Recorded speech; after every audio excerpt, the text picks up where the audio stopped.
मला चांगली गोष्ट अशी वाटते की तिने जी सिरियल केली होती फुलपाखरू आणि जुळून ती रेशीम गाठी, याला तसा खूप वेळ गेलाय, पण तरी सुद्धा मला वाटतं की ते लोकांच्या मनात इतकं चांगलं कोरलं गेलंय. दोघांच्याही सिरियल मधलं काम, आमचे कॅरेक्टर्स, तिलाही वैदेही म्हणून हाक मारत होते, मलाही आदित्य म्हणून हाक मारत होते, आणि खरं तर खूप वेळ गेलाय.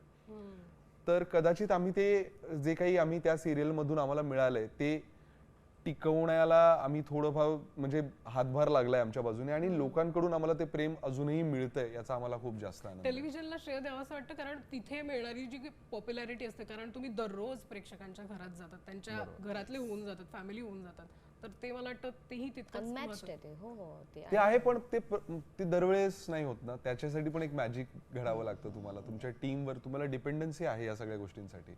तुम्ही एकट्याने काहीच नाही करू शकत. तुमची टीम, तुमची मालिका कधी येते, काय, या सगळ्याच गोष्टी त्याला हे असतात. आणि अर्थात तुम्ही काय पद्धतीने काम करताय, तुम्ही कसं काम करताय, किती खरं काम करताय, तुम्ही लोकांना त्यांच्यातले वाटताय का, लोकांना तुमच्यावर विश्वास वाटतोय का. तर मला वाटतं की तो विश्वास त्यांना वाटला आमच्यावर, आणि तो वाटतोय अजूनही, याचा आनंद आहे.